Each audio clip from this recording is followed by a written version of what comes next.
este tipo de encuentros tan interesantes y enriquecedores.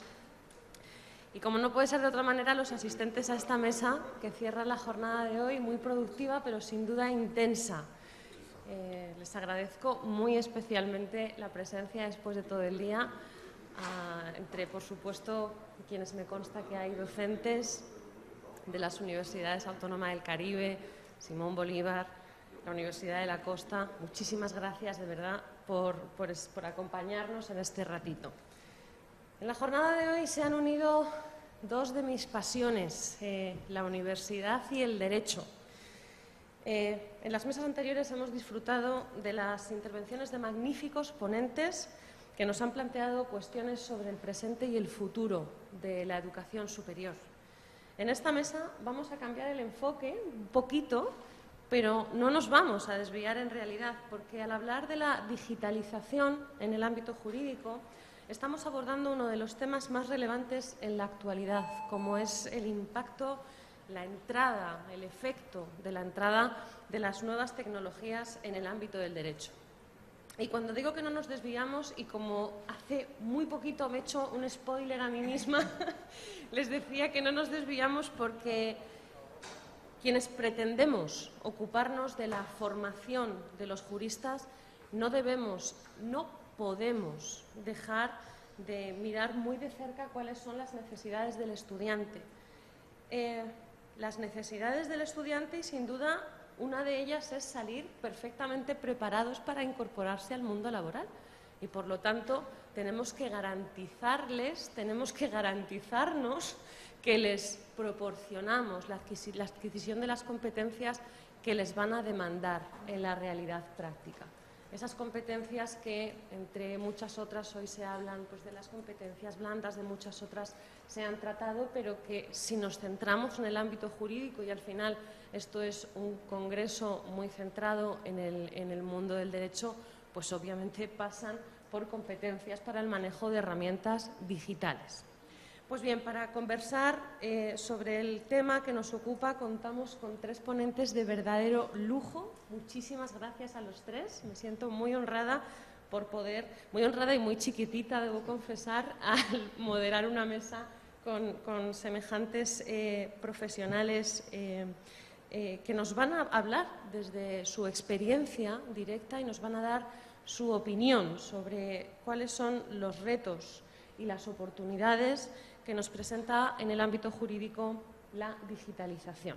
Así contamos con Francisco José Chaux Donado, jurista especializado en el ámbito del derecho constitucional, que es hoy el viceministro de Promoción de la Justicia. Ha desempeñado también otros altos cargos como controlador delegado para responsabilidad fiscal o viceministro de Relaciones Políticas y magistrado auxiliar, pero que cuenta también con esa, nos pasa a muchos juristas, ¿no?, esa atracción por la docencia. También tiene un importante desarrollo en carrera académica, impartiendo docencia y con numerosas publicaciones. Contamos también con Javier Marca, actualmente presidente del Tribunal Superior de Justicia de La Rioja, magistrado desde el año 1997, por lo tanto se pueden imaginar la espectacular trayectoria y experiencia de la que dispone, y que, como no podía ser de otra manera, también tiene ese gustillo por la docencia. Tenemos el placer de contar con él precisamente en la Universidad Internacional de La Rioja, en nuestras aulas, enseñando a nuestros estudiantes del máster de abogacía, colaborador en otras universidades también y autor de numerosísimas publicaciones de alto impacto. Y, en tercer lugar, mi queridísimo Guillermo Cáez, de estas personas que uno se pregunta cómo se apaña para hacer tanto como hace y seguir ahí, que lo ve uno entero. Columnista del editorial del Diario de la República, lidera el equipo de resolución de controversias en la firma CMM Abogados, preside el Centro de Estudios de Derecho Procesal, es fundador de la Latin American International Arbitration y preside la Junta Directiva de la Asociación de Emprendedores de Colombia. Estas son algunas de las cosas que hace en su día a día. por supuesto, también magíster en la Universidad Católica de Ávila. Y bueno, pues sin robarles más tiempo, vamos a comenzar, por favor, con Francisco José, que toma la palabra.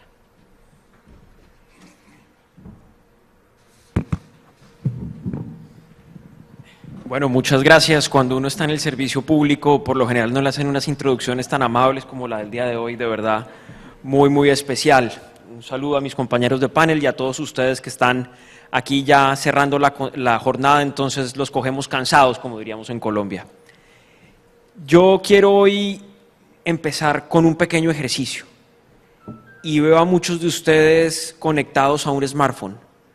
Y les pediría el favor que lo miren, que saquen su celular en este momento en esta charla y que por un segundo ustedes se imaginen que en ese celular, que en ese aparato está el acceso a toda la rama judicial, que con un clic, que con una aplicación, sin importar el lugar donde ustedes estén de Colombia, pueden ustedes acceder a consultar un proceso, a realizar una audiencia, a practicar una prueba, o, ¿por qué no?, a recibir una sentencia y a aplicarla. Uno de los retos que encontramos cuando llegamos al Ministerio de Justicia fue impulsar la transformación digital de Colombia, y hoy puedo decir que les quiero contar cómo estamos haciendo ese sueño realidad. Tenemos, muy rápidamente contarles que tenemos ya la realidad normativa en el país. ¿Y qué quiero decir con la realidad normativa en el país? Estamos a pocos días que se ha aprobado una reforma a la Ley Estatutaria de Administración de Justicia que por más de 20 años no se había reformado de manera sistemática. Y junto con mi equipo, gracias Elizabeth, logramos introducir tres artículos fantásticos. Y uno de ellos, les cuento porque me lo sé de memoria, es el siguiente: las disposiciones normativas se interpretarán de tal forma que permitan la aplicación de las tecnologías de la información. Nada más. Y eso significó que tenemos que dejar esa maña de modificar las normas, de sacar una nueva ley, de modificar un código procesal para poder aplicar las tecnologías de la información. Por ley estatutaria lo podemos hacer ya en el país. Ahora viene, eso fue lo fácil, ahora viene lo difícil. Cuando se habla de transformación digital, el primer reto, en especial en estas realidades tan particulares suramericanas y en especial la colombiana, fue decir, ¿de dónde vamos a sacar los recursos? Pues con el presidente, con el liderazgo del ministro, hoy les puedo decir que tenemos 500 millones de dólares para la transformación digital de la justicia en Colombia. 500 millones de dólares que es que no se van a venir a ejecutar el próximo año ni el siguiente, sino que este mes empezamos con la primera partida para darle la realidad a Colombia de esa transformación digital. Entonces, superamos la financiación, nos vamos a endeudar. Un país como Colombia, a decir que va a tener que sufragar 500 millones de dólares no es fácil. Sin duda muchos dirán, ¿por qué en esto? ¿Por qué no en carreteras? ¿Por qué no en educación? ¿Por qué no en salud? Rápidamente quiero contarles que con el esquema que hemos desarrollado en el escenario más conservador, por cada dólar que vamos a invertir, por cada dólar que vamos a pagar, por la energía procesal que vamos a dar, por cortar tiempos, por cortar costos, nos vamos a ganar 25 centavos de dólar. El escenario más conservador. En el escenario más optimista, nos vamos a ganar 50 centavos de dólar. Y en el escenario más optimista posible, nos vamos a ganar 85. ¿Por qué es esto? Resulta que la transformación digital no es como alguien me dijo el otro día, escanear la demanda, viceministro, y la mandamos por un correo electrónico y todas las partes pueden saber qué es esto. No. La transformación digital y su reto más importante cuando supera el tema normativo, cuando supera el tema de la financiación, que es sin duda un Himalaya difícil de escalar. Llegamos entonces a la órbita, a lo más complicado, y es que estoy en un Congreso Mundial de Juristas, y es cambiarle la cabeza a los abogados, cambiarles el chip. Entonces, yo recuerdo de una de las máximas de mi época del pregrado, era un profesor enseñándonos: lo que no puso en el papel no existe. Si usted no lo hizo con sello, con firma, y aquí tenemos una gran maña para los que no conocen Colombia, y es que todos nos piden la cédula al 150 ampliado y notariado. Pues eso tenemos que acabarlo. ¿Y cómo lo acabamos? Con una inversión de la cultura y con un tránsito a la cultura. Y a mí siempre me gusta hacerles un ejercicio cuando hablo de este tema de la transformación digital, y es preguntarles a cada uno de ustedes: ¿dónde está su dinero? Alguno me va a decir: está en el banco, en una bóveda. Le digo: no, ya nadie tiene una bóveda en el banco con un espacio y que dice Francisco José Chaus 10 pesos. Resulta, mis queridos amigos, que tenemos tal nivel de confianza en el sistema bancario que nuestros recursos, que nuestro dinero es un código binario. Entonces ahora nos toca migrar de esa confianza en el papel a tenerle una confianza en el código binario. Y para eso tenemos que recuperar algo muy difícil y que se ha perdido mucho en Colombia, y es la confianza en las instituciones y en el sistema. Cuando uno mira la última encuesta de confianza de la OCDE, quedamos en un 28% de confianza. Eso es muy bajito. Eso es muy bajito, y como servidores públicos tenemos que trabajar para mejorar esa confianza en las instituciones del Estado. ¿Cómo lo hacemos? Primero, transparencia en el desarrollador del sistema. Tenemos ya un equipo de 6 profesionales para escoger, no por norma nacional, sino por norma BID, por norma internacional, cómo vamos a desarrollar esa plataforma. Y esa plataforma tiene que estar funcionando con 5 pilotos. Les cuento un poco cuáles son. El primero de ellos, algo que los colombianos nos gusta mucho y que denominamos la acción de tutela. Entonces vamos a digitalizar la selección de las tutelas en la Corte Constitucional. Nuestra Corte de Cierre recibe en promedio más o menos unos 2-3 millones de tutelas, se seleccionan más o menos unas 1000 y se deciden más o menos unos 700-800 casos al año por nuestra Corte de Cierre. Imagínense qué facilidad vamos a hacer si en vez de que sean practicantes, un sistema de inteligencia artificial, un sistema sin necesidad de que llegue un carrito, porque para los que no sepan, en Colombia manejamos los expedientes con carritos de mercado, sino que todo sea con tecnología. Que la prueba no le toque al magistrado auxiliar conectarse unos audífonos a un computador y darle play, sino que ya esté en la nube, incorruptible, inmodificable y al acceso de todos. Y miren ustedes que cuando digo al acceso de todos, introduzco un elemento propio de la transformación digital, y es la transparencia. La transparencia es uno de los grandes retos de la transformación digital, porque implica que todos los ciudadanos, sin importar si son abogados o no, obviamente los juristas vamos primero, tengan confianza plena en que esa prueba no va a cambiar, en que ese instrumento material probatorio no va a tener una pequeña modificación o va a cambiar con el paso de los días. Y al lado de recuperar la confianza y la transparencia, quiero además destacar tal vez uno de los retos más complicados que tenemos para la transformación digital, y es un tema de interoperabilidad. ¿Qué quiero decir con interoperabilidad? Uno de los problemas que podemos encontrar muchas veces, y que lo he encontrado como viceministro de Justicia, es que muchas veces los expedientes no se reciben entre instituciones judiciales, que porque el archivo no está bien hecho, que porque uno lo hizo con norma de Archivo General de la Nación y el otro lo hizo con normas ICONTEC. Eso para el ciudadano es ridículo, eso para el ciudadano incluso es ofensivo. Imagínense ustedes que el día de mañana enviar un expediente de un juzgado a un tribunal de una superintendencia a un tribunal y de un tribunal a una corte de cierre sea tema de un clic. Pues tenemos un span de 12 años para hacerlo.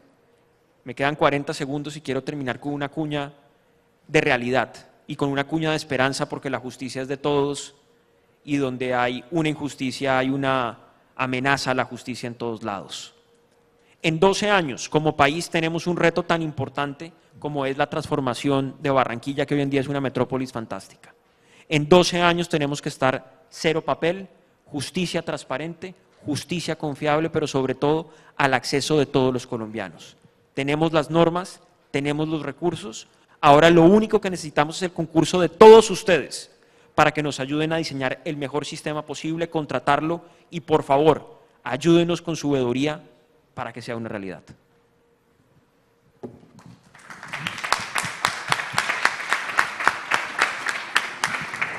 Muchísimas gracias, Francisco José, y enhorabuena por el reto. Desde luego que lo es, saldrá bien seguro. Javier, cuando quieras.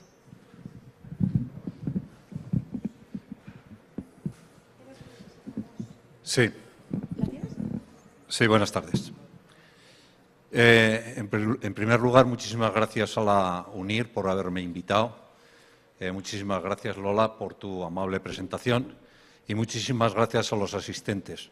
Ya he visto que como ha habido 3 sesiones sobre educación, han tenido ustedes la educación de no salir apresuradamente de la sala al ver que íbamos a hablar de algo que tiene que ver con la digitalización, ¿verdad? Muchas gracias por haberse quedado. Cambio. Empezaremos. Quiero hablar de La Rioja, porque soy el presidente del Tribunal Superior de Justicia de La Rioja, un lugar muy pequeño dentro de España. Y, aparte de eso, hablaremos del expediente judicial, de las actuaciones telemáticas, los proyectos de futuro y algunas conclusiones. Quiero ir de lo particular a lo general, es decir, contar un poquitín la experiencia de la digitalización en mi tribunal y al ámbito o al amparo de ello, ver algunas conclusiones y algunos problemas de carácter general que nos pueden afectar a todos. Cambiaríamos. La Rioja, ahí ven, esta fotografía es de San Millán de la Cogolla, donde han dicho que nació o se bautizó el castellano, no hemos sabido muy bien en qué quedaba. El caso es que aparecieron las primeras palabras en lengua castellana por parte de un monje que glosaba el latín para que pudiese ser entendido por sus vecinos. Hablaremos del Estado español. El Estado español está, lo ven ustedes, el ámbito jurisdiccional sería el de la Tribunal Supremo y la Audiencia Nacional. Pasemos al siguiente. Sí, cambiamos. Está conformado, sí, cambio, 17 comunidades autónomas. Esa pequeñita que está ahí, en amarillo, que también tiene verde y también tiene rojo y también tendría que tener blanco, porque son los 4 colores de nuestra bandera, pues es La Rioja, muy pequeña, en el centro de España. Es el ámbito del Tribunal Superior de Justicia de la comunidad autónoma. Son 17 las comunidades autónomas, cambiamos. Aparece aquí el ámbito de las provincias. La Rioja es la misma provincia que la comunidad autónoma, tiene la misma estructura y, por lo tanto, es el ámbito de la competencia de la audiencia provincial, del Tribunal del Jurado y de los juzgados provinciales. Cambiamos y aparecerán ya los partidos judiciales. ¿Veis? La Rioja, los 3 partidos judiciales, Haro, Logroño y Calahorra. Me he permitido poner ahí unas vides porque somos uno de los mayores productores mundiales de vino. Yo soy hijo de agricultores y en mi pueblo somos menos de 900 habitantes, ¿no? Y todos los años cultivamos entre 8 y 9 millones de litros de vino. El año que sale malo dicen, ay, este año solo son 7 millones. Y dicen los del pueblo, hombre, para nosotros ya tendremos. Es decir, que producimos vino y también lo consumimos. ¿Cambiamos? Sí, los municipios. Sí. Sí. No, es igual, vamos cambiando. Sí. ¿Va cambiando con esto? No, no me cambia. No. No, muchas gracias. Sí. Sí, 174 municipios y, por lo tanto, 171 juzgados de paz, porque los otros 3 juzgados son juzgados comarcales. Cambiamos. Aparte de la presentación de La Rioja, quería presentar nuestro expediente judicial electrónico. su régimen jurídico, concepto y contenido, los principios reguladores, las funciones y cómo lo hemos hecho en La Rioja para la implementación del expediente judicial electrónico. Cambio. Tenemos el régimen jurídico, solamente mencionar que tenemos una ley, la 18/2011, de 5 de julio, reguladora del uso de las tecnologías de la información y la comunicación en la Administración de Justicia, que ha previsto la digitalización de la justicia y la implantación del expediente judicial electrónico. Y luego tenemos un proyecto que es un anteproyecto de ley de eficiencia procesal en el servicio público de la justicia que tiene su previsión de entrada en vigor el 1 de enero del año 2023. Cambiamos. En cuanto al régimen jurídico, tenemos también una normativa complementaria, que es la Ley Orgánica del Poder Judicial de carácter general, la Ley de Enjuiciamiento Civil de naturaleza supletoria. Luego tenemos un Real Decreto del 2015 que regula les net, que son las comunicaciones electrónicas en el ámbito de la Administración de Justicia, y finalmente una instrucción del Consejo General del Poder Judicial, la 1/2018, donde estableció la obligatoriedad de que los jueces y magistrados utilicen los medios informáticos de los que dispongan. Cambiamos. En cuanto al concepto de expediente judicial electrónico, podríamos definirlo como el conjunto de documentos electrónicos asociados a un procedimiento judicial bajo un mismo NIG, número de identificación general. Incluye, por lo tanto, no solamente documentos, sino también datos, trámites y actuaciones electrónicas y grabaciones audiovisuales. Pasamos al siguiente punto. En cuanto a los principios reguladores del expediente judicial electrónico, según la instrucción 1/2018 del Consejo General del Poder Judicial, los principios serían la accesibilidad, es decir, que sea accesible el expediente por los justiciables y para los profesionales, seguridad, es decir, que hay una seguridad judicial electrónica, y luego operatividad, es decir, que el expediente sirva para el ejercicio de la función jurisdiccional. Cambiamos. En cuanto a las funciones, el uso de las TIC, de las nuevas tecnologías de la información y la comunicación en los procesos judiciales, tiene que tender a la celeridad, es decir, ganar en tiempo; en segundo lugar, a la transparencia; y en último lugar, como finalidad, al papel cero.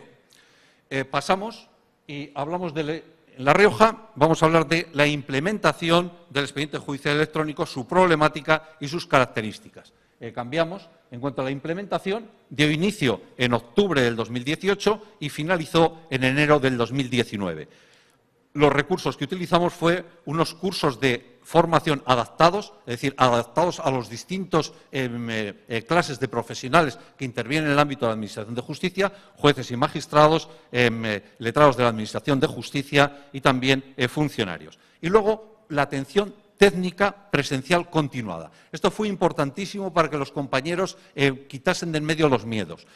Los técnicos, durante el proceso de implementación, estaban físicamente, presencialmente, a disposición de los compañeros de manera continua, de tal manera que cuando uno tiene un problema no tiene que llamar por teléfono y esperar a ver si le contestan para ver qué es lo que pasa, que en ese momento se ha quedado atascado y no sabe cuál es el siguiente paso a implementar. De tal manera que esto dio grandísima seguridad a los compañeros en el ejercicio de la profesión. Cambiamos. La problemática fundamental que tuvimos fue un problema, en primer lugar, en el ámbito de medios materiales. En el ámbito del despacho necesitábamos doble pantalla, una para tener el expediente judicial electrónico abierto y otra para estar manejándote en la resolución judicial que tratabas. Y también necesitábamos escáneres, porque había que escanear los documentos en un formato específico que diese acceso al expediente judicial electrónico. En las salas de vistas necesitamos pantallas para la exhibición de documentos. En el trabajo en remoto, para trabajar en remoto necesitamos portátiles que nos los suministró la Administración y que esos portátiles tuviesen acceso al expediente judicial electrónico. Con la firma electrónica tuvimos problemas de lentitud a la hora de firmar y de anonimización de la firma, porque salía nuestro nombre, nuestros apellidos y nuestro DNI, de tal manera que no parecía muy razonable que se anonimicen todas las resoluciones judiciales, menos el nombre y DNI o documento de identidad del juez.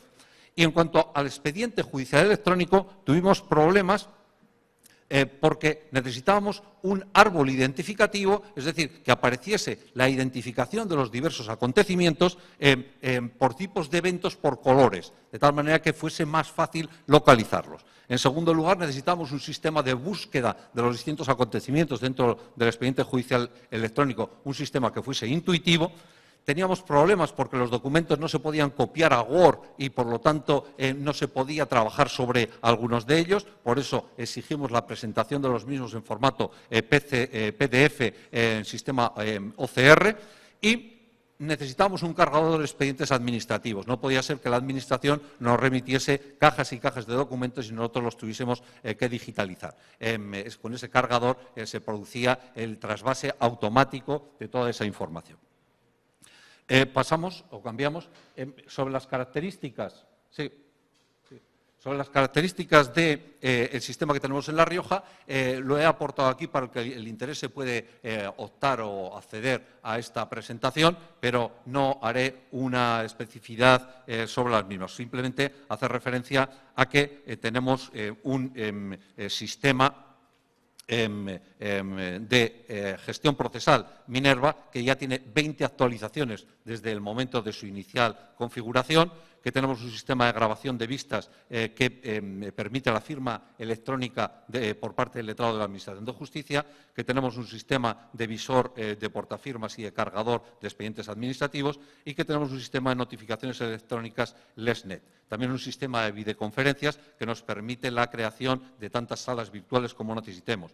Tenemos un aplicativo de envío de ficheros pesados y tenemos un sistema para la copia de expedientes judiciales para profesionales. El sistema de consulta integral punto neutro judicial da acceso a más de 20 instituciones.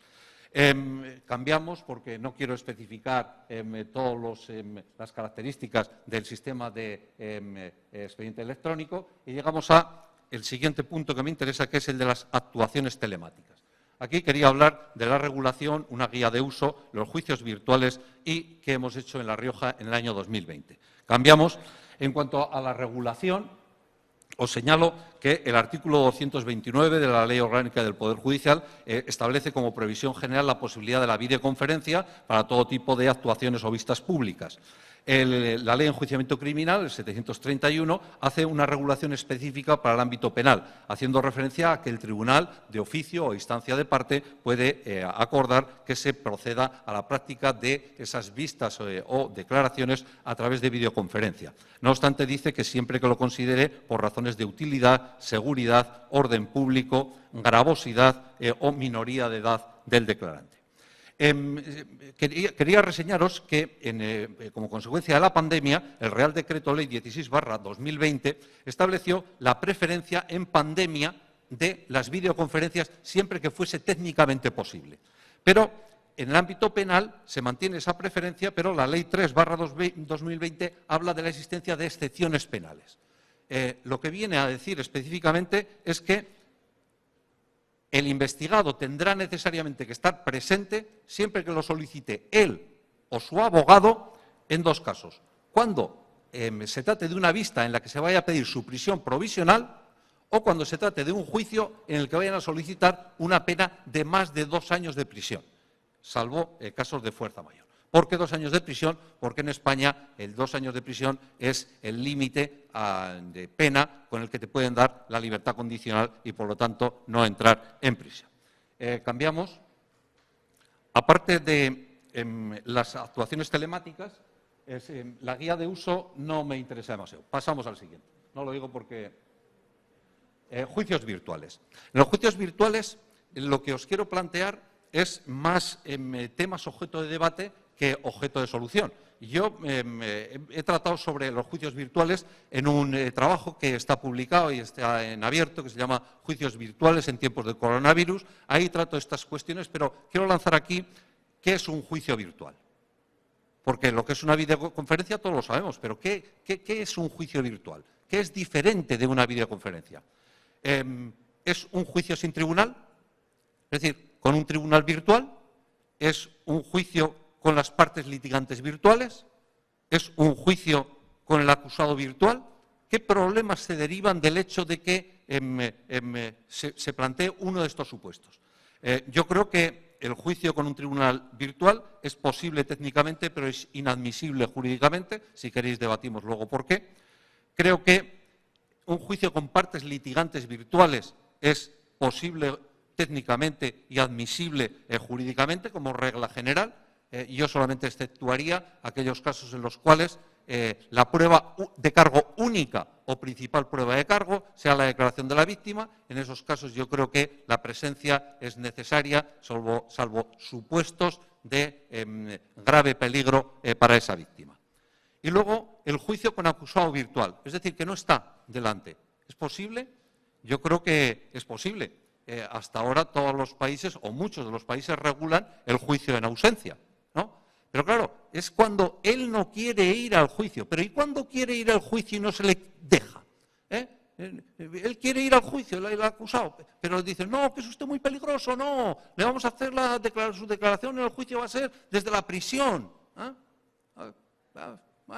Aquí hay derechos e intereses en conflicto. Yo creo que tiene que haber una previsión legal para no permitirle ir al juicio en formato presencial, una previsión legal y una resolución judicial motivada en la cual valore las circunstancias de idoneidad, necesidad y proporcionalidad de esa medida. Y finalmente también lo relativo al derecho a un juicio justo, es decir, el juicio virtual y su integración o su confluencia con principios como, haremos un cambio, los principios de oralidad, publicidad, inmediación, concentración y contradicción. No voy a entrar en cada uno de ellos, haremos cambios de 5 slides, ¿te parece? 1, 2, 3, 4 y 5 y vamos a la siguiente. Eso lo dejamos para la reflexión de ustedes mismos, qué problemas puede haber con esos principios como consecuencia de que el juicio sea de naturaleza virtual. Quiero que sepan ustedes qué hicimos o qué hemos hecho en La Rioja en el año 2020, pues hemos hecho casi 1,5 millones de notificaciones a través del LESNET. LESNET no sirve solamente como notificación electrónica. A través del sistema LESNET se presentan los documentos y se presentan las demandas en todas las instancias y en todos los órdenes jurisdiccionales. Hemos hecho 2.112 videoconferencias y 240 juicios telemáticos. Pasamos a la siguiente. Esta no me interesa. Las necesidades informáticas se las planteo a la Dirección General de Justicia e Interior. Es que este formato me sirve para otras cosas, ¿no? Los proyectos de futuro. Los proyectos de futuro, perdón, el anterior. En los proyectos de futuro, el visionado con formato libro, el foliado general y la textualización, indexación y autentificación de las grabaciones las voy a tener a 31 de diciembre de este año. Pero nos interesa algunos proyectos de futuro que son la localización por voz de eventos y documentos, la compatibilidad de expedientes judiciales electrónicos de las distintas comunidades autónomas y, finalmente, la inteligencia artificial. Es decir, la previsibilidad o predictibilidad de las resoluciones judiciales y también la aportación de modelos de resoluciones que nos sirvan como instrumento a la hora de que nuestros compañeros adopten sus decisiones. Y pasaríamos ya a las conclusiones. Quiero plantear 3 conclusiones que serían el expediente judicial electrónico al servicio de la justicia, el control del proceso de digitalización en España por el Consejo General del Poder Judicial y la evitar errores viejos en formatos nuevos. Sí, el siguiente, va a ser muy breve. El expediente judicial electrónico tiene que estar al servicio de la justicia. No es un fin en sí mismo. De tal manera que, para que se implante con facilidad y sin problemas para los compañeros, se necesita que se impartan cursos de formación adaptados, que se preste atención técnica presencial continuada, que se dote a los compañeros de equipos informáticos adecuados, que se les permita el acceso en remoto y que pierdan el miedo al papel cero. Mirad, yo llevo en este negocio más de 25 años, ¿verdad?, como juez y luego como magistrado, y sé qué es lo que les pasa a los compañeros. Porque tienen miedo a las novedades, Y tú hablas de digitalización y dicen, eso no lo estudié yo en mi oposición. Entonces, el papel cero les parece horrible, horrible. A la administración le parece fenomenal, porque no hay que talar árboles, dicen. Pero bueno, a mí el caso es que a los compañeros les parece horrible porque están acostumbrados a manejar sus volúmenes, a ir poniendo sus POSIT, a anotar no sé qué, a tenerlo todo en montones. Y claro, y si les cambias el orden, pues ya no... Y de repente se encuentran que no tienen papel. Y dice, ¿y ahora cómo resuelvo? Y les pones dos pantallas y no saben manejar en una pantalla y en la otra. No se manejaban con una, ahora con dos. Y dice, entonces tienen que perder el miedo al papel cero. Yo con mis compañeros hice un pacto, es decir, los jueces y magistrados de La Rioja les dije, mirad, vais a poder fotocopiar todo lo que queráis. Todo lo que queráis. ¿Queréis fotocopiar todos los expedientes y tener una fotocopia vosotros? No os preocupéis, lo vamos a hacer el primer año, pero luego os vais a dar cuenta de que no es necesario. Después vais a hacer un formato pequeñito, vais a copiar solamente las cosas más interesantes. Y al final va a ser una cosa muy reducida. Y al final no lo vais a necesitar. Porque además, como los documentos van a estar en formato digital y vas a poder copiar y pegar, pues dijo el recurrente, tal. A esto le contestó el tribunal de primera instancia. ¿Cuál? Cortar y pegar, cortar y pegar, cortar y pegar. Que es mucho mejor que tenerlo en el papel, ponerle el POSIT y luego tenerlo que ir poniendo, ¿no? Es una cosa...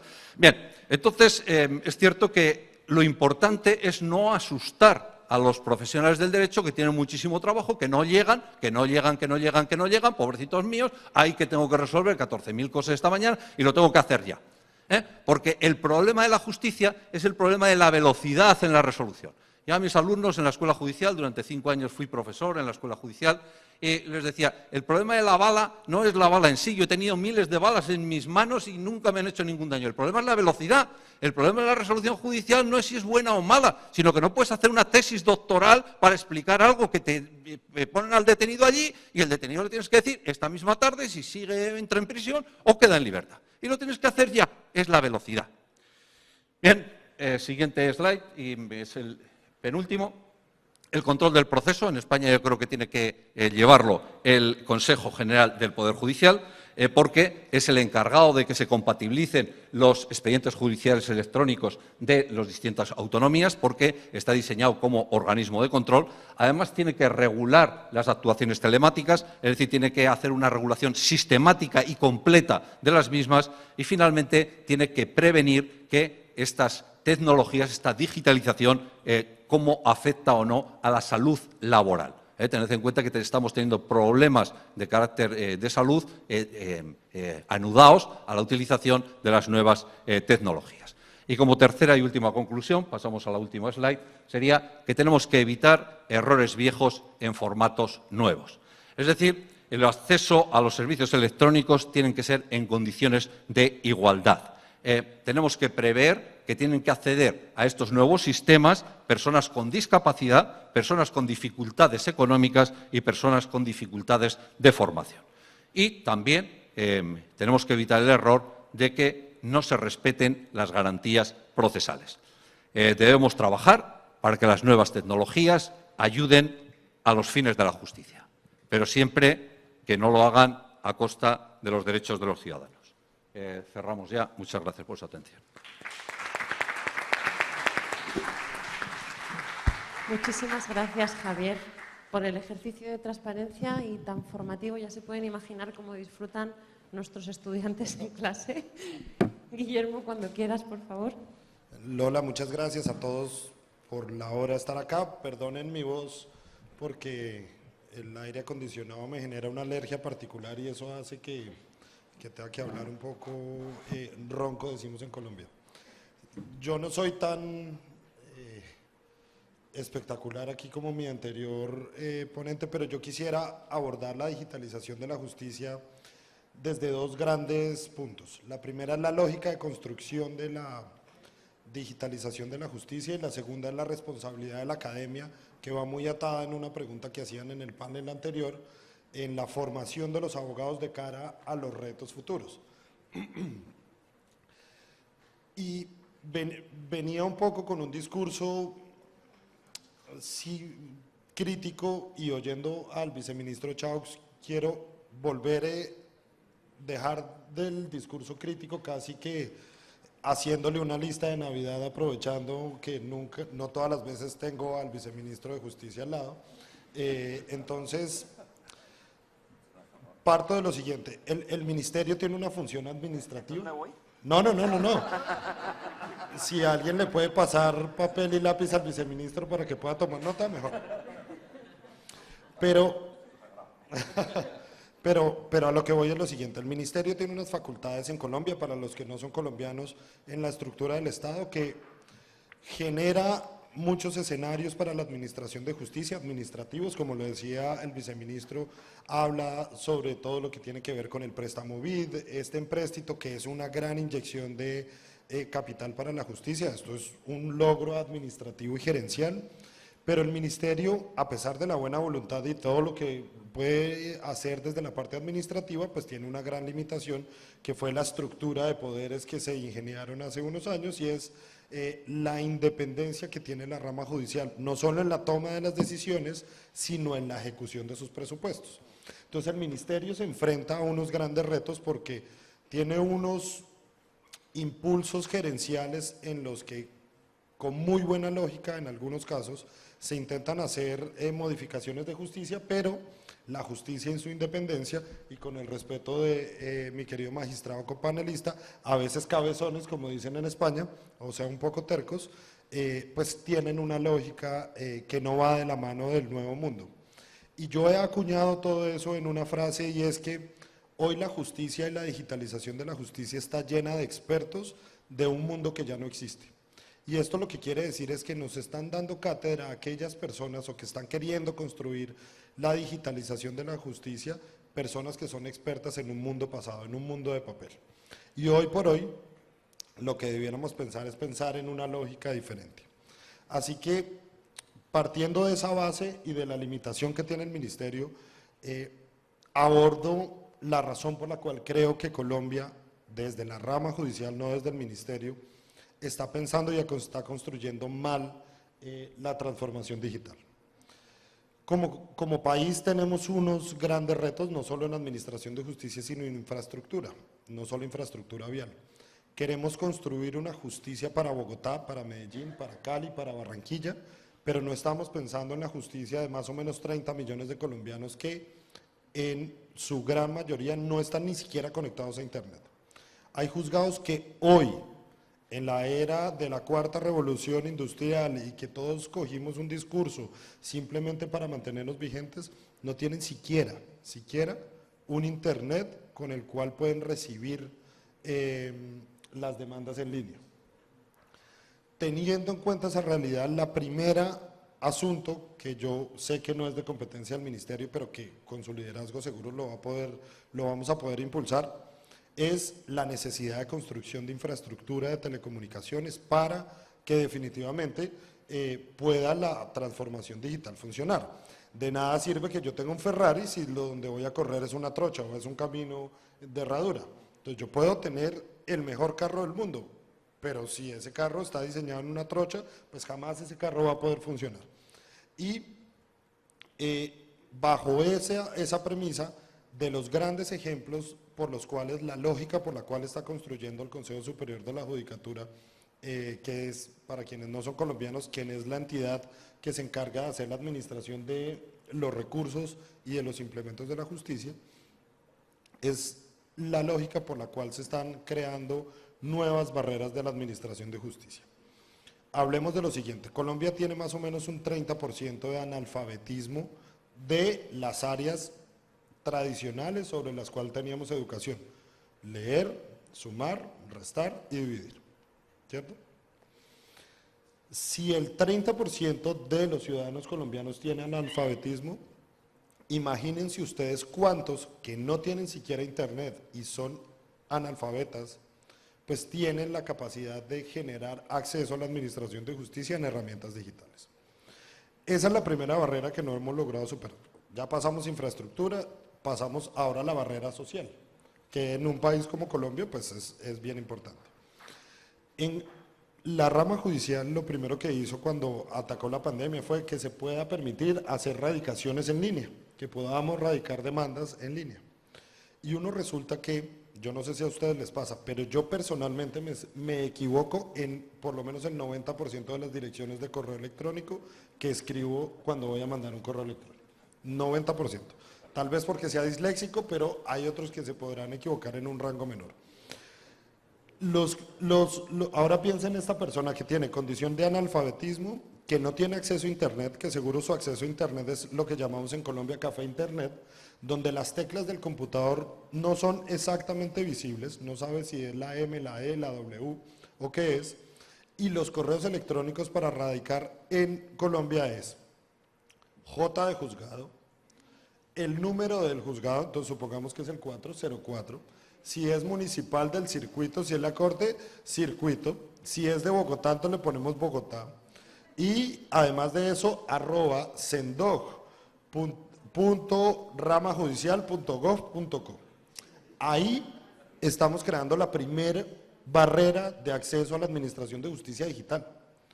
Estamos en un país donde el 70% de los ciudadanos no confía en la administración de justicia y no hemos sido capaces de digitalizar la confianza del ciudadano.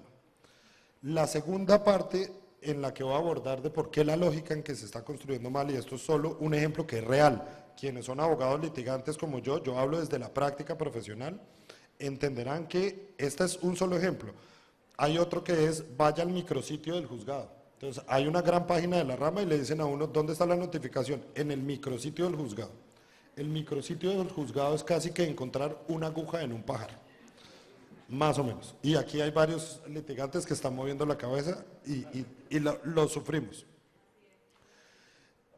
La segunda es, y ya se me olvidó por estar dando un ejemplo, y es que en este país se genera estamos perdiendo una oportunidad, por ejemplo, en términos de género y equidad de género en acceso a la administración de justicia. Colombia es uno de los países con menos acceso de las mujeres a la administración de justicia. ¿Por qué? Porque la mayoría de las mujeres que tienen condición de pobreza, pues desde luego dependen de su esposo para ingresos económicos. Para hacer acceso a la administración de justicia, pues tienen que desplazarse a un juzgado que no necesariamente queda cerca a su lugar de origen, y estamos perdiendo la oportunidad con este tipo de lógicas de generar y romper barreras de acceso de género a la administración de justicia. Otra de las oportunidades que creo que estamos perdiendo, y aprovecho por si todavía se puede, viceministro, es dentro de la reforma estatutaria de la administración de justicia, no es que nunca lo tengo cerca, entonces aprovecho a pedir, y estamos en Navidad, es la oportunidad para pedir, y es, no hemos entendido que la tecnología no solo se debe construir por el Estado es bueno para administrar al Estado, pero el Estado no es bueno ni para hacer carreteras y por eso se hicieron concesiones. El Estado no es bueno para vender y por eso se permitió sociedades de economía mixta. El Estado no es bueno para nada más que para ser Estado. Y la justicia se está construyendo por el Estado.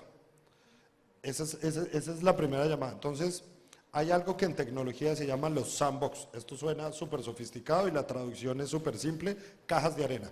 Pero esto lo que significa son espacios experimentales, espacios controlados, donde se puede experimentar con tecnología sin necesidad de salir al aire, por decir algo lo que le pasó a la rama judicial, 8 meses planeando, ya casi, ya vamos a sacar la página de erradicaciones en línea, ya casi, y duró, diría mi madre, más un merengue en la puerta de un colegio, porque tan pronto avisaron que salió, se cayó. Entonces eso fue inmediato. Entonces, la posibilidad de que confluya el privado en aportar soluciones de justicia desde otra lógica es importante. ¿Y a qué va con la otra lógica? Todos los que están acá, sean colombianos o no sean colombianos, estamos acostumbrados a una aplicación que casi que es universal, que es Uber. Uber nos avisa cuándo va a seleccionar un conductor, ¿cierto? ¿Cuándo lo seleccionó? ¿Cuál es el nombre del conductor que viene? ¿En qué carro viene? ¿Qué placas tiene? ¿Por dónde viene? Me avisa que ya va a llegar, me avisa que llegó, permite que me comunique directamente si llegó, me avisa que ya empezó mi viaje y me avisa que terminó mi viaje. Y me permite, luego de toda esa experiencia, calificar cómo fue mi experiencia, el customer service. La justicia, que es un derecho universal, que es un derecho ciudadano, es el único lugar donde no tenemos customer service.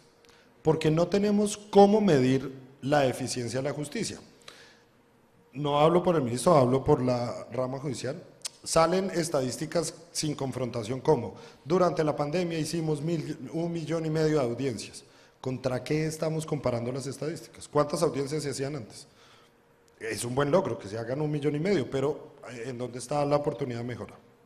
Entonces, si nosotros integramos otras lógicas y permitimos estos escenarios que se llaman sandbox de tecnología y experimentación de tecnología, seguramente vamos a tener la posibilidad de generar productos y de generar una lógica de conocimiento de la justicia más enfocada al ciudadano, más enfocada al customer service, más enfocada a la satisfacción y ahí sí volver a digitalizar la confianza del ciudadano. Y lo que pasa hoy es que estamos respondiendo muy bien con calificación sobresaliente en las preguntas equivocadas, que es ¿hacia dónde va la digitalización? Virtualicemos. Entonces creemos la virtualización del expediente digital y uno de los grandes retos del expediente digital en Colombia va a ser los expedientes antiguos, como se almacenan, como decía el viceministro, en carritos de mercado, pues el papel se ha podrido, no se puede leer el papel. Entonces el reto de la digitalización va a ser grandísimo y nos hemos olvidado de los otros retos adicionales. Así que si ya no es posible, de todos modos, viceministro, abusando de usted y abusando del auditorio, le pediría que de verdad pudiéramos generar un proyecto normativo que ya en Colombia se hizo en materia financiera. Y usted hablaba muy bien de la confianza en el sistema financiero. Si se permite la experimentación en el sistema financiero, que es uno de los más delicados, entre comillas, porque genera una estabilidad macroeconómica y microeconómica, ¿por qué no vamos a permitir la experimentación en el sistema de justicia y ahí sí encontrar productos y permitir escenarios en que los privados empujen la administración de justicia no de cara a privatizarla, sino de cara a generar esa empatía con el ciudadano, que es la importancia de devolverle al ciudadano un derecho que le hemos quitado, que es la administración de justicia?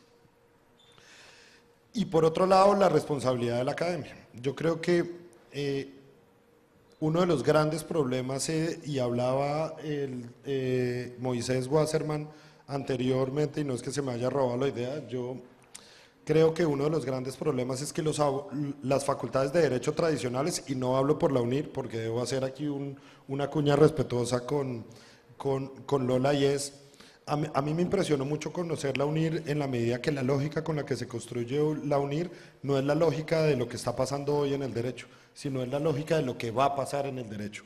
Y eso permite que la UNIR en sus distintos programas pueda ofrecer una gran variedad de programas que en la actualidad no se ofrecen. LegalTech y una cantidad de asuntos, y no es una cuña porque nadie me está pagando, pero simplemente porque voy a hablar de la educación superior y no puedo meter injustamente a todos en la misma bolsa para lo que voy a decir. Cuando uno revisa ¿por qué uno estudia una carrera universitaria? ¿Cuál es la razón por la cual entramos todos a una universidad? En países latinoamericanos normalmente es para superar la pobreza, porque pues Latinoamérica tiene el reto de querer mejorar y querer generar oportunidades. En España, que tiene un reto grandísimo en términos de emprendimiento, normalmente estudian para ser funcionarios públicos, porque esa es una de las grandes aspiraciones. Creo que el 75% de los estudiantes españoles quiere trabajar en el sector público, entonces es uno de los grandes retos. Pero en Colombia, normalmente lo que buscamos es estudiar a través para superar la pobreza. A nosotros, creo que a muchos nuestros papás nos debieron haber dicho, por lo menos a mí me decían, yo lo único que le voy a dejar es el estudio. Usted aproveche, vaya a clase, porque yo lo único que le dejo es el estudio, porque el estudio lo vemos como una palanca de superación de pobreza, es decir, de empleabilidad, no se traduce en otra cosa. Hoy las facultades de derecho tradicionales, yo estudié en una de ellas, el externado, que me perdone el externado por lo que voy a decir, pero el externado también tiene responsabilidad en esto, y es, seguimos formando profesionales para que trabajen, abogados, para que trabajen en lo que era el mundo de hace 50 años, 50. Mi hija tiene 13 años y mi hija está estudiando en un colegio donde le están enseñando cómo era la vida hace 50 años. Yo no sé si ustedes saben este dato coctelero, y es la jornada de universitaria y la jornada estudiantil de casi 8 horas se estableció porque en el momento de la revolución industrial necesitábamos educar a las personas para que tuvieran la capacidad de soportar la jornada laboral. Y por eso los estudiantes estudiaban 8 horas. Entonces, hoy, desde el mismo horario, ni siquiera hemos sido capaces de replantear. Y Moisés Wasserman hablaba muy bien de la necesidad de reconfiguración de los programas de estudio de cara a los nuevos retos. Mi hija, que tiene 13 años, y seguramente si aquí hay estudiantes de Derecho, los puestos de trabajo a los que ustedes van a aplicar probablemente ni siquiera están creados. Probablemente las empresas en las que van a trabajar, ni siquiera alguien las ha pensado. Y probablemente esos modelos de negocio, en el caso de mi hija, pues nadie se los ha imaginado porque ni siquiera habrá nacido quien lo va a hacer.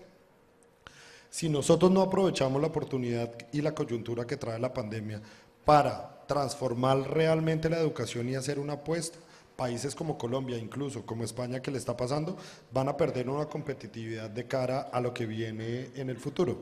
Abogados, nosotros graduamos, creo que el 70% de nuestros profesionales están entre abogados y contadores, el otro 30% entre ingenieros y matemáticos, y si uno se da cuenta quiénes aportan realmente valor en términos de conocimiento, pues no somos los abogados, no sé si alguien ha visto Los Simpson, que decía, ¿cómo será el mundo sin abogados? Si eran todos cantando y bailando alrededor sin nada. Más o menos yo creo lo mismo siendo abogado. Creo que los abogados aportamos muy poco en términos de conocimiento y valor. Entonces, la academia lo que realmente tiene que perderle miedo al negocio, porque al final la academia se volvió un gran negocio, una gran fuente de monetización. Hay muchas universidades que tienen incluso detrás fondos monetarios muy poderosos. Entonces, tenemos que perderle el miedo al negocio. La universidad tiene que dejar de ser un modelo de negocio, dejar de vender por vender, para que se enfoque realmente en el estudiante, que es lo que pasa, por ejemplo, en la UNIR. Uno ve un gran enfoque en lo que piensa el estudiante, no en lo que significa un modelo de negocio educativo, y por eso pues ha venido avanzando fuertemente. Entonces, cuando la universidad se dé cuenta que lo que necesita es cumplir su promesa de valor, es decir, en el caso latinoamericano, tratar de que las personas a través de una carrera profesional logren salir de la pobreza y efectivamente darles las habilidades necesarias para sacarlos de la pobreza, es cuando las carreras de derecho nos van a enseñar primero a quienes somos independientes cómo cobrar. Cuando uno se enfrenta al primer día a su primer cliente y dice, ¿cuánto le cobro? ¿Qué tal que me diga que no? Y si me dice que sí, y uno mira las tarifas de los colegios de abogados y pues de eso no vive nadie. Entonces, y uno, ¿qué hago? Ni siquiera nos enseñan cómo hacer servicio al cliente. Y todas esas habilidades son las que hoy los profesionales necesitan. Hacía un resumen, no recuerdo quién fue de los anteriores panelistas que resumía en 3 letras, creo que fuiste tú, que resumía en 3 letras, y era la creatividad. Los abogados nos cercenan la creatividad. Nosotros en la carrera de Derecho no tenemos un design thinking para poder decir, venga, ¿qué se le ocurriría que podría mejorar la administración de justicia? No, la administración de justicia es una rama del poder público y nos pone a repetir como loras, y la creatividad, pues vaya ahí en la casa, en los bares, cuando conquiste la novia, lo que sea, pero en la Facultad de Derecho no. Y ahí es donde creo que es importante que las facultades de Derecho se empiecen a replantear en la posibilidad de hacer clases mixtas, que nos empiecen a juntar con diseñadores, con programadores, con otro tipo de lógicas, porque cuando uno empieza a sentarse con otras lógicas, pues es la que nos permite pensar diferente. Y ahí es uno de los problemas y los retos de la construcción de la administración de justicia, y es que estamos construyendo la justicia de abogados para abogados. Entonces, por eso el sistema de justicia es un enredo que nosotros entendemos, porque la construimos abogados, no la construimos de cara al ciudadano, sino de cara, ¿usted cree que ese recurso, o sea, pónganle el siguiente ejemplo, ¿ustedes creen que la admisión de la demanda en el mundo digital debería existir? Es una completa estupidez, perdón. Uno va a llenar un formulario, por ejemplo, y le ponen campos obligatorios, y si uno no pone toda la información en campo obligatorio, el formulario no le va a enviar. Imagínense que eso se pudiera transformar en el mundo digital para la admisión de la demanda, pero nadie ha querido construir con la lógica que se debiera construir. Ahí nomás se ahorran 6 meses, el tiempo que está de la media en Colombia entre la admisión de la demanda, la radicación y la admisión son 6 meses. Solo con un formulario, que ya todos estamos acostumbrados a que no nos deja enviar si no tiene los campos completos.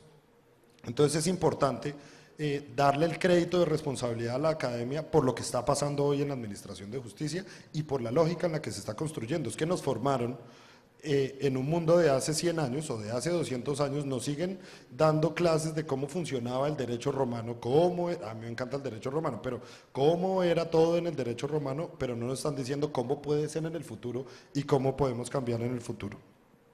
Y para cerrar, simplemente la voz del Centro de Estudios de Derecho Procesal, que tengo la oportunidad de presidir. En Colombia lo creamos casi más de 500 abogados. Estamos tratando de traer una nueva discusión a la mesa, así que, viceministro, así como le pedí, también nos ponemos a su disposición estos 500 abogados para ayudarle a empujar un poquito todo ese carrito de mercado de los expedientes. Gracias.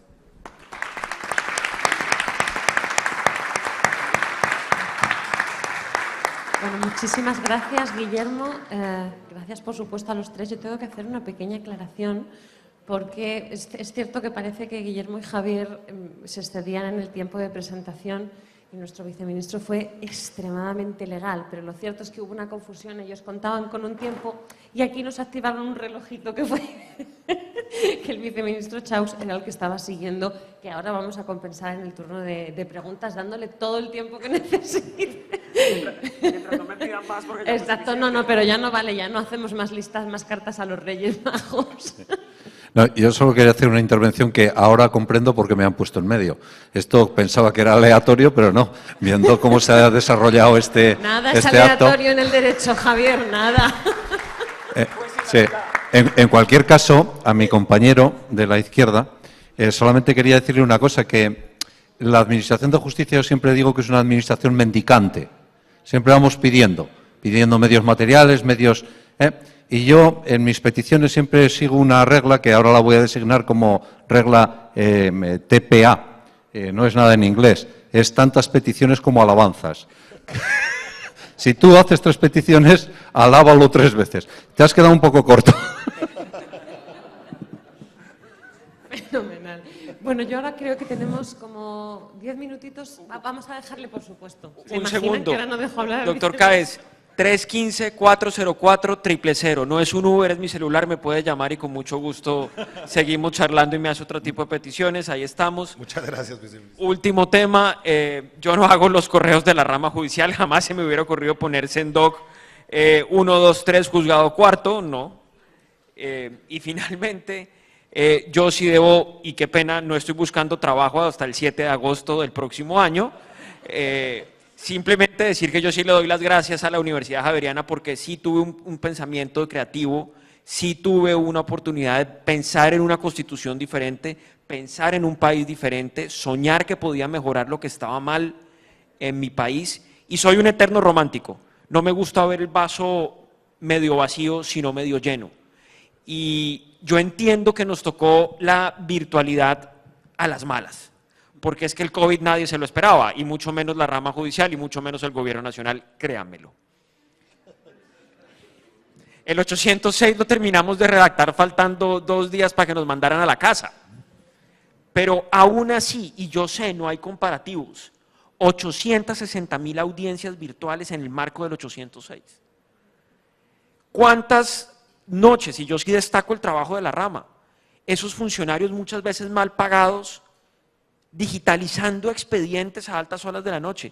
Yo sé que aquí estamos, la gran mayoría hemos sido litigantes. Yo fui juez, yo fui magistrado auxiliar. Y debo reconocer que uno tiene una carga laboral de 600 a 800 procesos, es lo normal en Colombia. No debería ser así, insisto. Y ver esas personas que hoy en día nos dan sentencias, que nos dan el acceso a la justicia, que nos deciden el derecho, yo aplauso su labor. Y de verdad creo que uno trabajar por mejorar la vida no solo de los ciudadanos, sino de esos funcionarios que tratan de decidir los casos, es lo que lo motiva a uno a seguir. Entonces ya sabe, doctor Cáez, 315-404-000, con mucho gusto mandamos 40-40-000, perdón. Con mucho gusto ahí. No es un hotline, ¿no? Aclaro, ¿no? No me llames, yo te llamo. Fenomenal, muchísimas gracias. ¿Les ha dado tiempo a tomar nota del número, supongo? Si no, le pedimos. Repito, 315-40-40-000. Bien, pues fenomenal. Ahora yo creo que es el turno para las preguntas o reflexiones. No sé si en la sala... Sí, por favor, ¿podemos pasar un micro para allá? Y a continuación. Aquí en primera fila, por favor.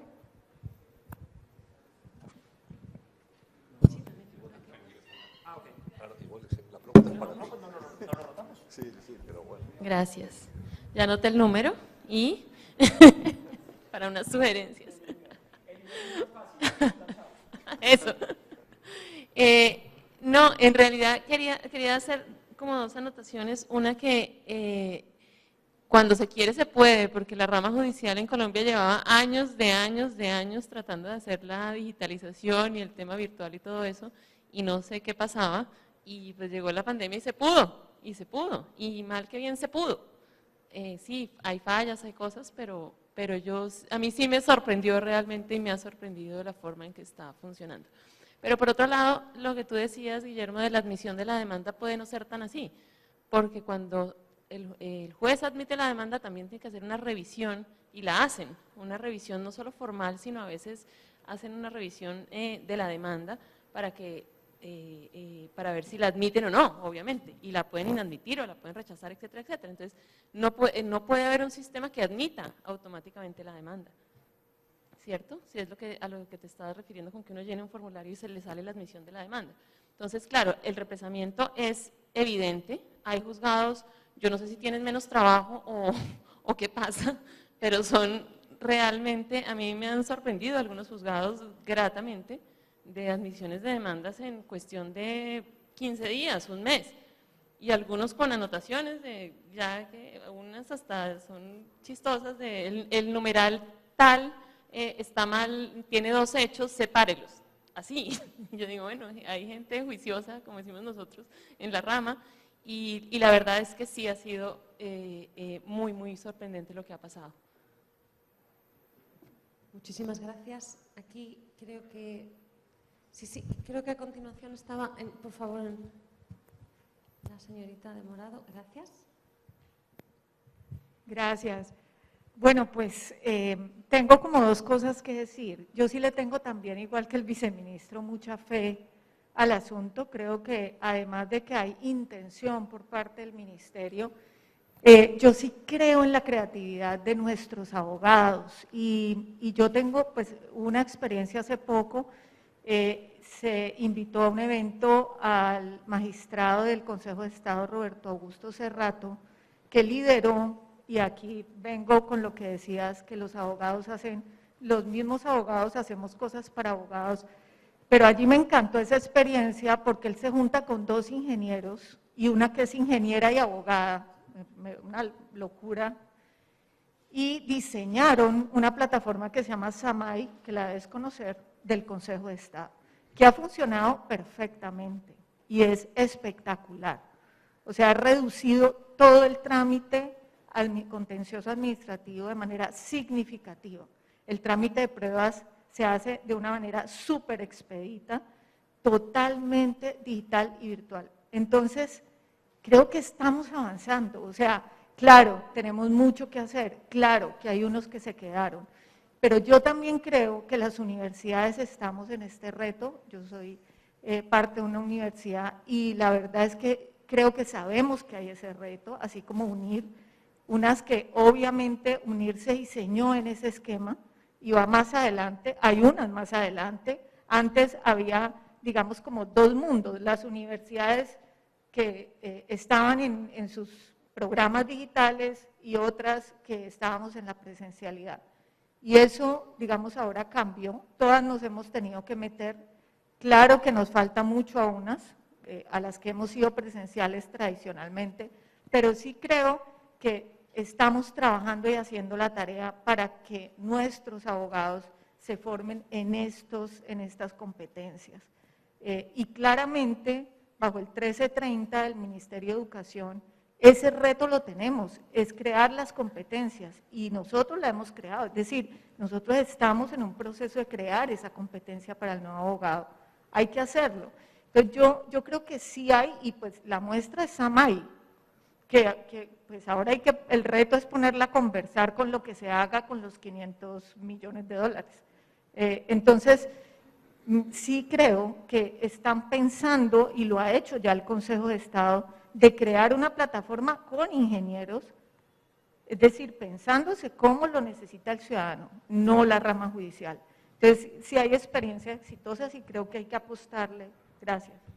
Por supuesto, muchísimas gracias. Yo quisiera aprovechar a hacer una réplica, y es que hay esfuerzos individuales. Este esfuerzo del Consejo de Estado y el que hizo la Corte Constitucional de selección de tutelas.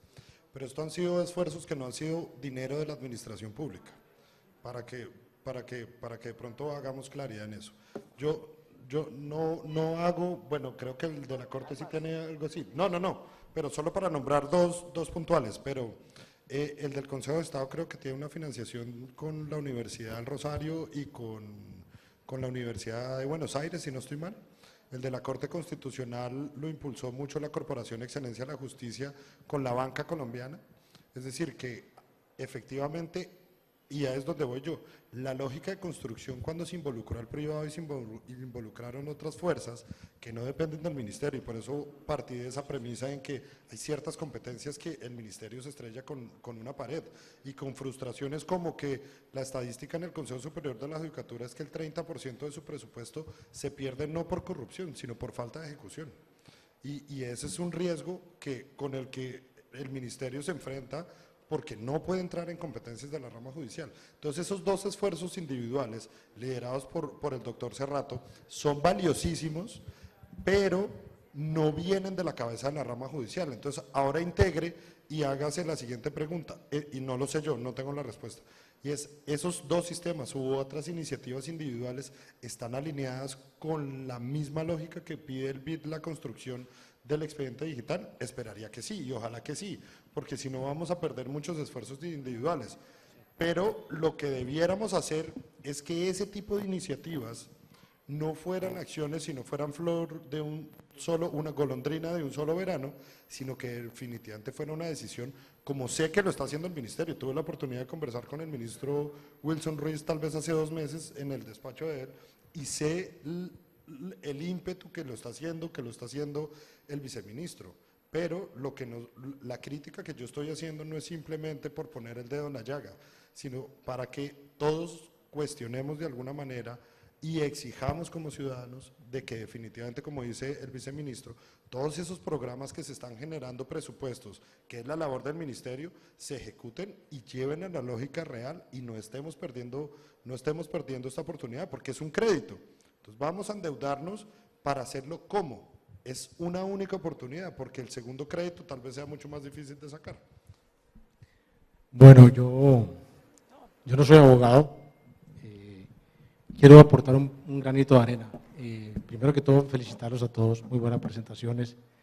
Viceministro, en Estados Unidos dicen, wouldn't, shouldn't, couldn't.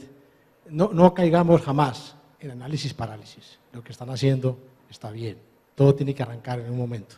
Después veremos qué gaps hay, etcétera, etcétera. Como ingeniero, yo podría alinearme con el caballero y decir hay que hacer ingeniería de procesos, hay que tener todo alineado, A, B, C, D. El mundo no funciona así. Ayuda, pero no funciona así, así que felicitaciones por la labor. No sé si ustedes saben, pero por ejemplo en Colombia tenemos muchas razones para estar orgullosos. Yo le comentaba ayer al viceministro que en Colombia tú puedes sacar un antecedente penal basado en judiciales en 1 hora. Entras, cédula de ciudadanía, te llega el de la policía y saca la apostilla. Nosotros lidiamos en nuestro negocio con antecedentes penales de todo el mundo. Vaya, saque antecedentes penales en México. No puede. Sáquenlos en Estados Unidos. Yo soy americano también. Tengo que sacarlo en el FBI, tengo que hacer el fingerprint. El proceso funciona, pero son 40 días, ¿cierto? Para la apostilla. En Colombia no. Y estoy seguro que cuando hicieron eso, no hicieron todo un análisis de endeudamiento, de esto y de lo otro. Se hizo y se hizo bien. Y finalmente, le quiero dejar a todos un pensamiento alineado con lo que ha hecho el viceministro. Mark Zuckerberg no fue a la universidad. Bill Gates no fue a la universidad. Elon Musk sí fue a la universidad. Y él es el primero que dice que perdió mucho tiempo en la universidad. Para ser creativos, para ser emprendedores, no tenemos que ir a la universidad. Muy bueno ir, muy interesante ir. No es un fundamento, ¿sí? Entonces, felicitaciones a todos por la presentación, felicitaciones viceministro por lo que están haciendo. No caigamos jamás en análisis parálisis y dejemos de ver el vaso medio vacío, porque realmente está medio lleno y hay muchísimas cosas que podemos hacer bien. Felicitaciones. Muchísimas gracias. Hay una pregunta ahí al fondo. Hernán, por favor, si le acercan. Y a continuación vamos allí. ¿Tenemos tiempo todavía para alguna más? Sí. Porque han sido todos muy puntuales, efectivamente. Hernán, necesitábamos el micro allí, por favor.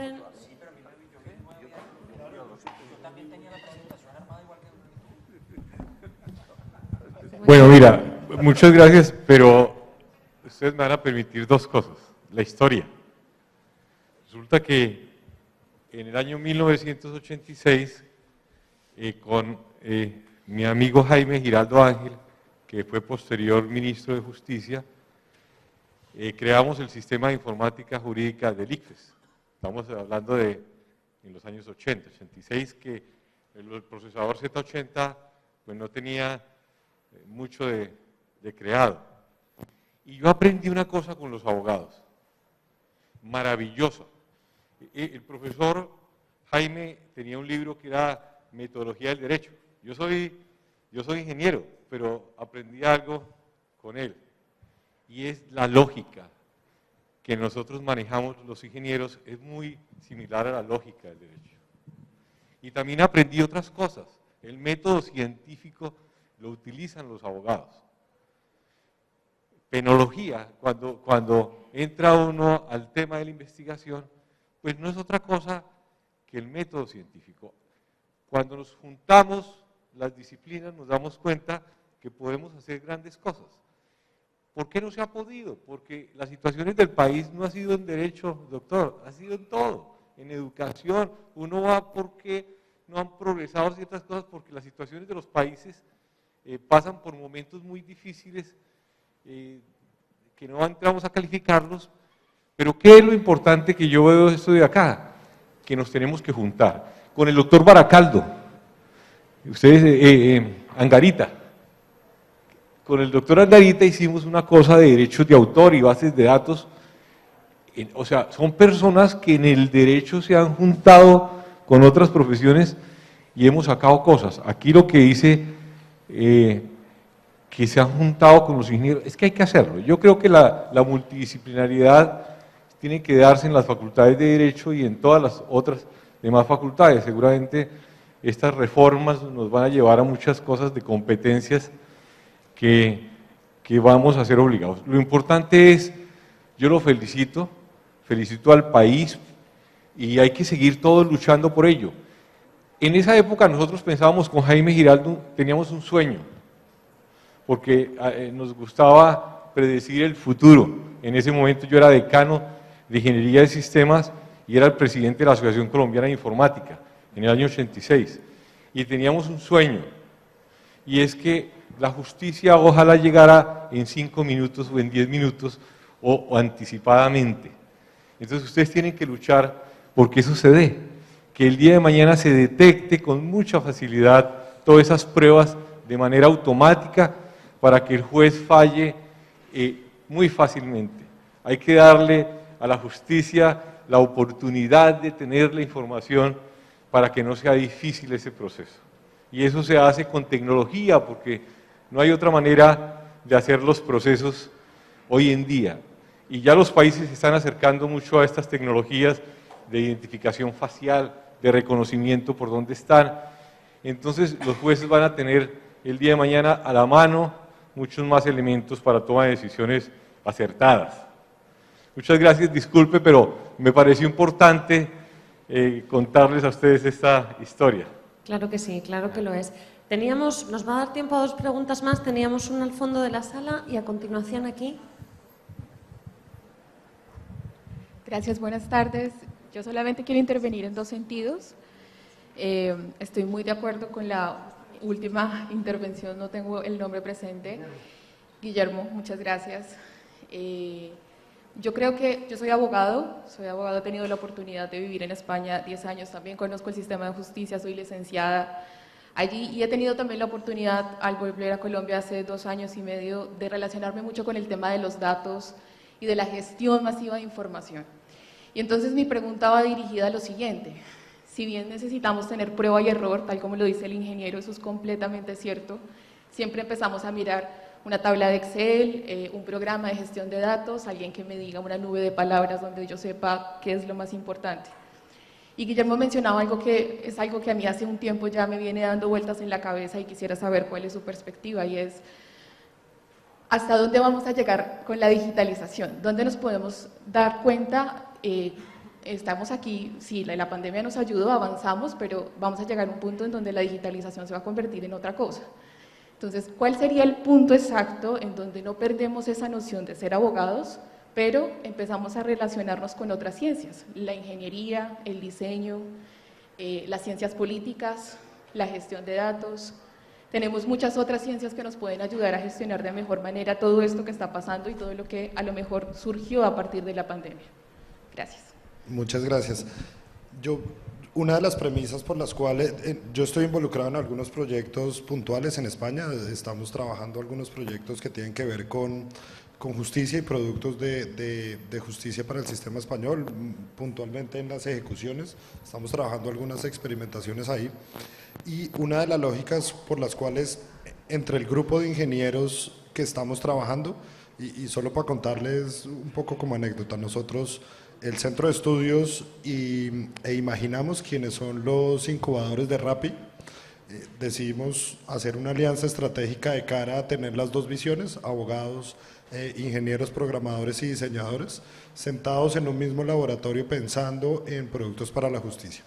Y en esas discusiones entre ingenieros, abogados y diseñadores, llegamos a la conclusión de una máxima de todo lo que vamos a hacer nosotros, y es que la tecnología no puede construirse lejos de las humanidades. Normalmente se ha pensado que las humanidades y la tecnología están lejos una de otras. Hay un experimento que estaba haciendo Google para la selección de personal y crearon un algoritmo para la selección de personal, para no contratar más un headhunter. Resulta que con los datos que fue alimentado ese algoritmo empezó a generar la misma segregación que generaban los seleccionadores de talento. Entonces no contrataban tantas mujeres, no contrataban personas de color, no contrataban personas que tuvieran una orientación sexual diferente, y es cuando se da cuenta que quien construye la tecnología es un humano.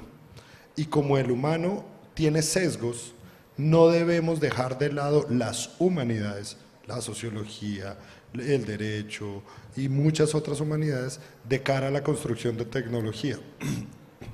Nosotros lo acuñamos como tecnología más humanidades igual desarrollo. Entonces yo creo que en el momento en que nosotros nos demos cuenta de que una cosa no excluye a la otra, que construir la justicia o cualquier otra tecnología vaya de la mano de las humanidades, vaya de la mano de otras interdisciplinariedades, pues nos va a permitir que el algoritmo no salga de control, sino se mantenga en la órbita de las humanidades, que no estemos viendo un Matrix, un Terminator el día de mañana, porque la mayoría de las personas tienen miedo a la tecnología, porque tenemos miedo a lo que se desconoce.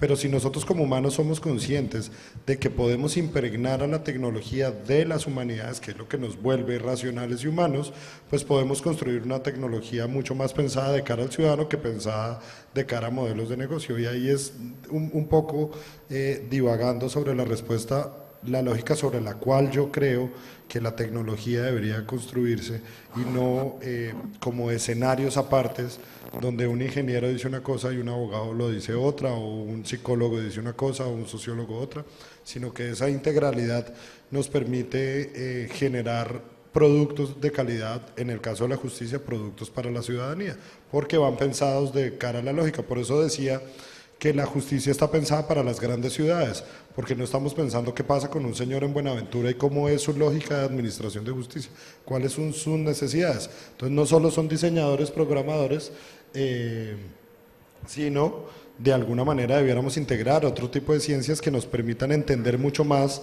cuáles son las necesidades de la administración de justicia en Colombia. Perdón,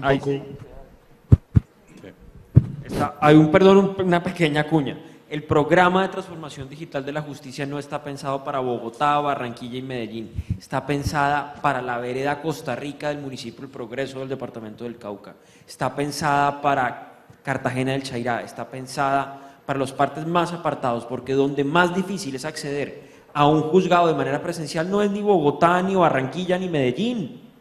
Es a donde les toca subirse un caballo, a una chalupa, a una chiva para llegar a la cabecera municipal. Claro, eso va complementado de la infraestructura necesaria de acceso a la justicia, pero yo le hago una pregunta. ¿Qué colombiano no tiene hoy en día un smartphone? Casi todos tienen un smartphone. Necesitamos mejorar la conectividad, necesitamos mejorar la rapidez de internet, claro que sí, pero un tema, y lo conecto con lo que decían ahora, el plan estratégico de transformación digital de la justicia que estaba en la presentación,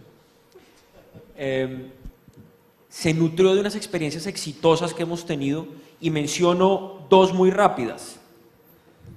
Superintendencia de Sociedades. Todo el proceso en la superintendencia es digital. Migrémoslo a la rama judicial. Difícil, porque el ejecutor no es el ministerio, estoy de acuerdo, ojalá fuera el ministerio.